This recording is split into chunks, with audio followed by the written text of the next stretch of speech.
In the shadowy corridors of prisons around the world, where the line between order and chaos is paper-thin, extraordinary tales of daring escapes and bewildering incidents unfold. These stories, ranging from the ingenious to the audacious, capture the human spirit in its most desperate moments and challenge our perceptions of confinement. They not only recount tales of cunning and courage, but also cast a spotlight on the vulnerabilities and ethical dilemmas within the walls of our correctional facilities. Join us as we peel back the layers of these captivating incidents, revealing the complexities of life behind bars. Terry Whitehead's assault. In April 2018, Terry Whitehead, a 19-year-old inmate, suffered a brutal assault within the confines of his holding cell at the hands of Louisville Correctional Officer David Schwartz. Body cam footage captured Whitehead, handcuffed and defenseless, as Schwartz delivered a series of unprovoked punches. The incident reportedly began over something as minor as Whitehead covering a toilet with paper for privacy, which escalated into a physical confrontation. The assault's exposure led to immediate action against the officers involved. David Schwartz was fired for his role in the attack, and the charges he had fabricated against Whitehead, alleging the inmate spat on officers, were dropped. The body cam footage, which also showed other officers' involvement and failed to intervene, sparked outrage and a call for justice from Whitehead's mother, Janelle Stark. Stark's relentless pursuit for accountability culminated in a lawsuit against the correctional officers and the department, highlighting the abuse her son endured and the systemic issues within the correctional facility. The lawsuit detailed the physical injuries Whitehead suffered, including contusions, swelling, and the psychological trauma following the incident. The fallout from the assault not only shed light on the misconduct within the Louisville Correctional Facility, but also raised questions about the treatment of inmates and the accountability of law enforcement officers.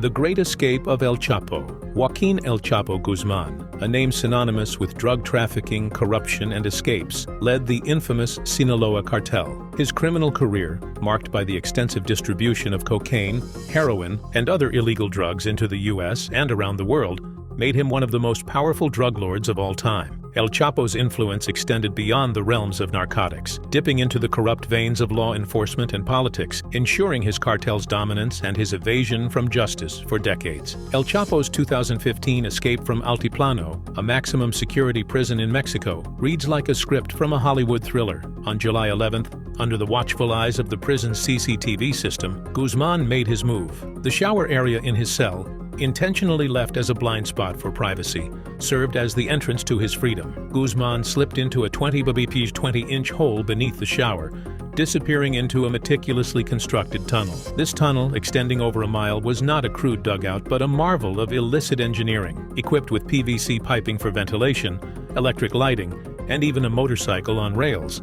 It facilitated not only Guzman's escape, but also the removal of excavated earth and the transport of necessary equipment. The tunnel led to a half-constructed house, used as a front for the operation, miles away from the prison. This escape humiliated the Mexican government, showcasing the cartel's resources, audacity, and the depth of corruption within the country. Matthew Trevino's incident. Matthew Trevino, an Army veteran with a documented history of mental illness, found himself in a volatile standoff with detention deputies in the Pasco County Jail. The incident escalated during a routine contraband check when Trevino, refusing to comply with the deputies' requests, presented an immediate and perplexing challenge. The situation took a dark turn when, in a controversial use of force, a deputy fired a less lethal round directly at Trevino from close range, inflicting a severe wound. The use of force in this context was not only excessive, but also a glaring misapplication of the intended non-lethal tactics. The round, intended to disorient rather than harm, caused significant injury to Trevino, necessitating multiple surgeries and a prolonged hospital stay. This incident highlights the critical need for adequate training and judgment in handling individuals with mental health issues within the correctional system. The aftermath of the confrontation was fraught with legal complications and personal suffering. Trevino's struggle with paranoid schizophrenia, exacerbated by the trauma of the incident, underscored the broader issues of mental health management in correctional facilities. The lack of disciplinary action against the deputies involved raised questions about accountability and the standards of conduct expected of law enforcement officers. Trevino's subsequent legal action against the officers and the sheriff's office spotlighted the need for systemic changes to prevent such incidents in the future.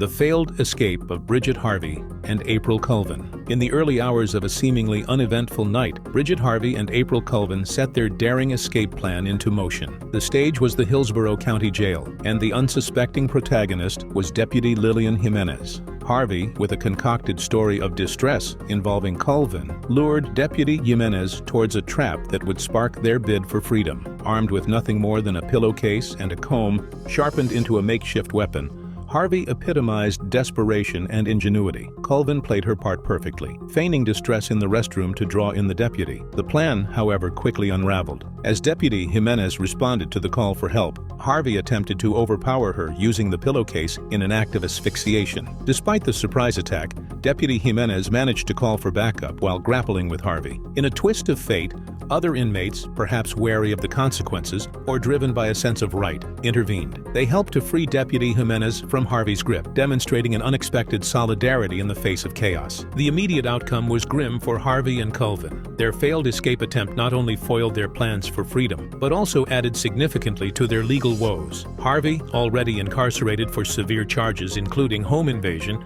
and possession of a controlled substance, now faced additional charges including aggravated battery on a law enforcement officer and escape from confinement. Colvin, involved in the escape plan, also faced new charges. Their actions, intended to liberate, only tightened the legal noose around them.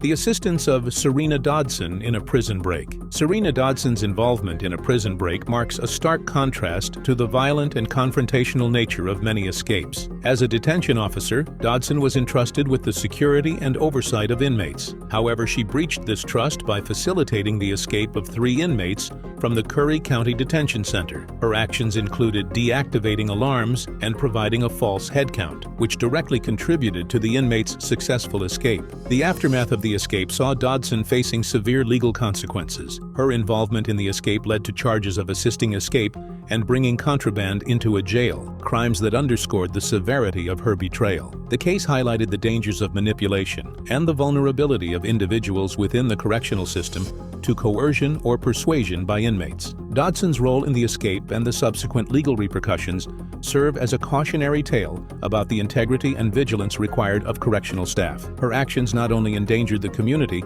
but also undermined the security of the correctional facility and the trust placed in those responsible for maintaining it. The incident underscored the importance of rigorous screening and training for correctional personnel to prevent internal threats to prison security.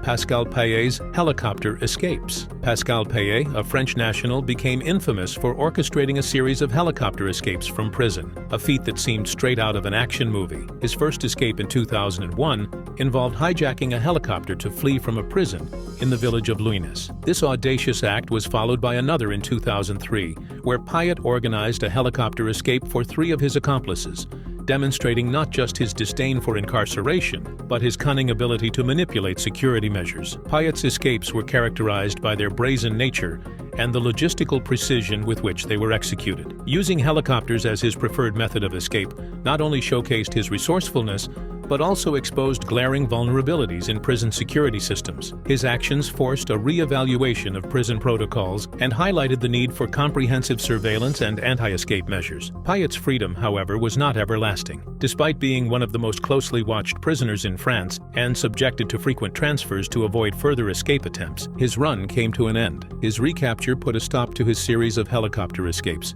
but his legend lived on. Payet's escapades prompted significant changes in prison security, particularly in the monitoring of airspace around facilities, to prevent future incidents of a similar nature. As we close the chapter on these riveting tales of escapes and betrayals within the prison system, we're reminded of the complex interplay between human ingenuity and the quest for freedom. These stories not only entertain, but also invite us to reflect on the broader implications for security and justice. If you found these narratives as compelling as we did, consider subscribing to our channel, leaving a like, and sharing your thoughts in the comments below. Your engagement helps us bring more fascinating stories to light.